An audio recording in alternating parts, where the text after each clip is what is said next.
Day 13. Flashback number 1. So back in November, I was at work, in the office, working away, and all of a sudden I noticed I was starting to get some headaches.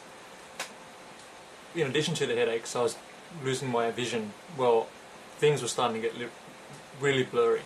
So, I left it for a few days thinking, oh yeah, it's just maybe a migraine or something. But by the third day, I thought, okay, it's time to go see a GP. So, anyway, zoom forward to about 2 weeks later, and by this time I had already seen a doctor, seen a neurologist as well as a neurosurgeon, and it was determined that I had a lesion in the right side of my brain, and the next course of action was surgery.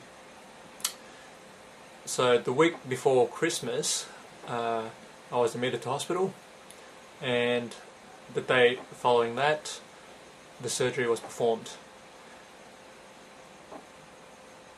Now, the month that followed after the surgery was a very trying time for me, and was very difficult in many ways, primarily because I felt that I had lost control of my life.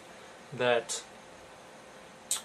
for someone who's always been of the belief that we create our own destinies, and that fate didn't really play much of a role in the way our lives mapped out, I found it very,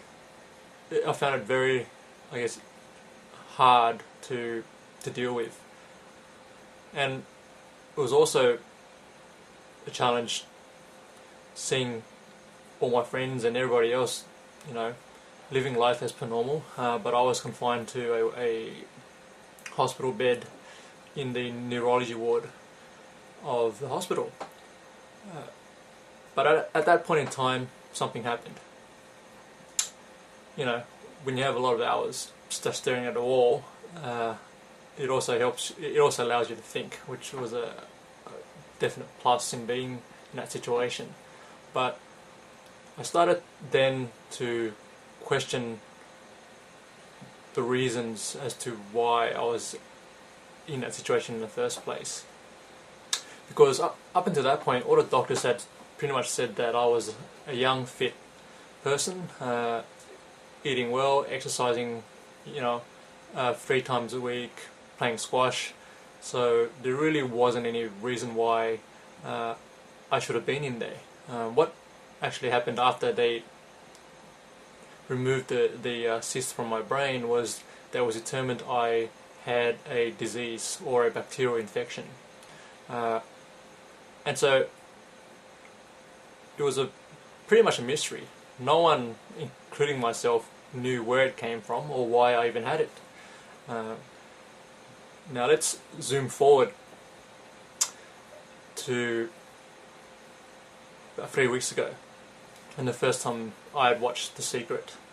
So I'd watched The Secret, say, on a Saturday with a friend, and then I went to dinner with a few mates after that. Now the interesting thing was, as I was having a conversation with one of my friends, it sort of dawned on me, and things started to click. And I just remember the words of Dr. Michael Beckwith from The Secret, when he said that thoughts, whether it be conscious or unconscious, will attract things to you.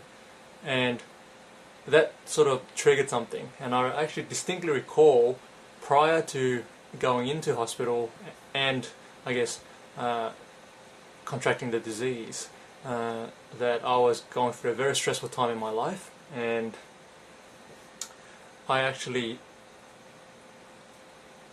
wanted time out. I wanted a break from all the stresses that were going on.